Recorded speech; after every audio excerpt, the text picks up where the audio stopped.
सबसे पहले क्या ध्यान देना है, यह एक पेड़ है भाई, यह एक क्या है, पेड़ है। सबको देख रहे हैं ना। जानते हैं आंधी आया, क्या आया, आंधी आया। जब यह एक पेड़ है और आंधी आएगा तो आंधी आने के बाद यह पेड़ क्या करता है, आंधी आने के बाद आधा पर से क्या हो जाता है, लप जाता है, टूट जाता है। अब टूट गया कि नहीं टूट गया, और टूट करके यह जमीन को क्या करने लगा, देख लीजिएगा। पहले यह पेड़ था, पहले क्या था, पेड़। लेकिन पेड़ जब आंधी आती है तो आंधी आने के बाद पेड़ क्या हो जाता है, टूट जाता है और टूट करके जमीन को क्या करने लगता है, देख रहे हैं आप लोग सब कोई ना, जमीन को क्या करने लगा, अब जमीन को तो छूने लगा। तो सबसे पहले हमको क्या दिमाग में रखना है कि जो टूटा हुआ भाग है उसको न पहले निकालेंगे, और फिर जो बचा भाग जमीन में है उसको निकालेंगे और दोनों को जोड़ेंगे, वही मीनार की क्या हो जाएगा, पेड़ की क्या हो जाएगा। अभी पूरा पेड़ की ऊंचाई पूछ रहा है ना, तो सबसे पहले देखिए यह एक पेड़ है और आंधी आने से यह पेड़ क्या हो जाता है, टूटा है ना। तो पेड़ के पाद यहाँ है ना, यहाँ से दूरी कितना मीटर दे रहे हैं बच्चों, 8 मीटर। 8 मीटर ध्यान दीजिएगा, कल मैं लिखवाया था कितना मीटर, 8 मीटर था या नहीं था। Yes sir. तो चलिए तो पहले समझ गए, अब आएंगे बोर्ड पर, फिगर देखना है। सबसे पहले यह एक पेड़ है बाबू, यह एक पेड़ है, आंधी चला, पेड़ टूट करके जमीन के छूने लगा कि नहीं छूने लगा। अब पेड़ से जहाँ छूता है वहाँ तक की दूरी कितना, 8 मीटर। 8 मीटर का है, कोई दिक्कत नहीं ना। नहीं सर। अब सबसे पहले हम लोगों को ध्यान देना है, सबसे पहले हम लोगों को क्या ध्यान देना है, ध्यान देखो, हल्ला काहे नहीं कीजिएगा, आप लोग चुपचाप रहेंगे, मजा आ जाएगा।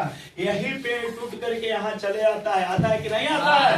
अब इसको नामकरण कर देंगे, क्या नामकरण कर देंगे, ए करेंगे, बी सी करेंगे कि नहीं करेंगे। यही पेड़ न टूट जाता है बाबू। अब ध्यान दीजिएगा सारे बच्चों।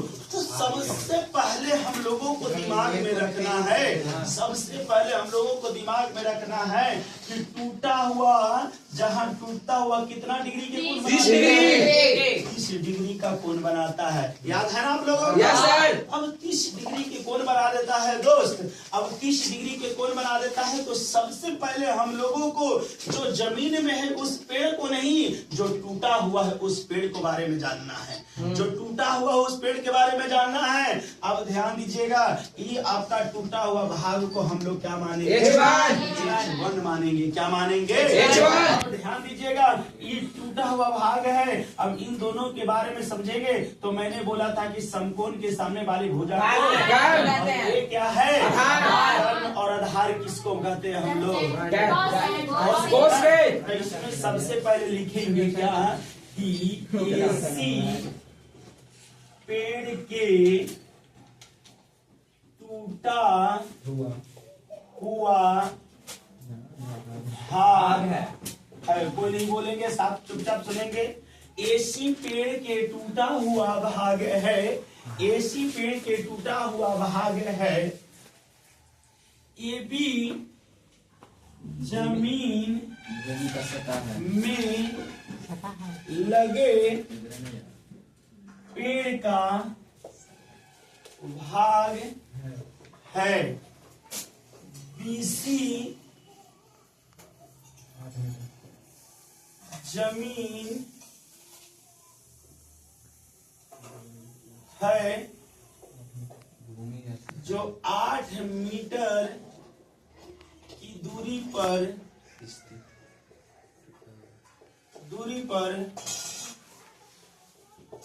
टूटा हुआ भाग को छू रहा है। कह रहा है कि BC जमीन है जो 8 मीटर की दूरी पर टूटा हुआ भाग पेड़ को छू रहा है। कोई पेड़ आकर के क्या कर रहा है, छू रहा है। कितना मीटर की दूरी पर, 8 मीटर की दूरी पर। तो सबसे पहले मैं बताया था कि अगर कर्ण और आधार की बात आ जाए तो सबसे पहले चलेंगे। कर्ण और आधार की बात कह रहा है, कर्ण और तो टूटा हुआ भाग ही ना है जी, तो इसको कर देंगे हम डी। क्या कर देंगे? डी। तो करेंगे डी बी सी में क्या चलेंगे? त्रिभुज चलेंगे डी बी सी में। काहे कि डी ना भाग टूट गए बाबू, डी बी और कुछ में चलेंगे। अब डी और बी और सी में जब चलिएगा भाई, डी और बी और जब सी में चलेंगे हम लोग, तो ध्यान दीजिएगा कि ये कर्ण है, ये आधार है। कर्ण और आधार मालूम रहेगा तो कोस थीटा होता है। कर्ण आधार रहेगा तो कोस थीटा। तो थीटा के जगह पे तो 30 डिग्री है। अब थीटा के जगह पे 30 डिग्री है तो हमने क्या किया है कि 30 डिग्री कर दिया।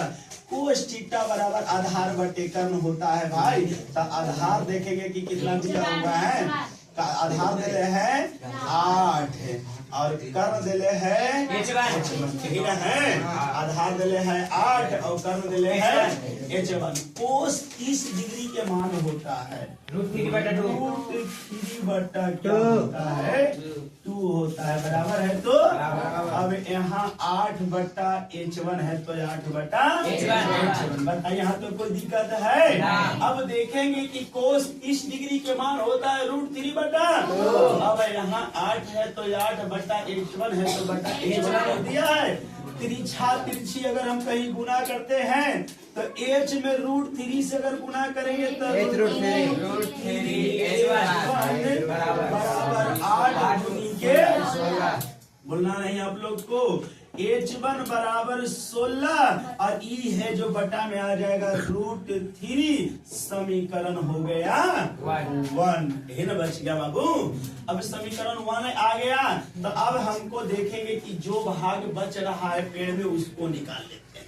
तो जो बच रहा है तो उसको मान लेंगे H कौची 2। अब थीटा के सामने लंब और आधार तो चलेंगे कि त्रिभुज ए बी और कौची में बाबू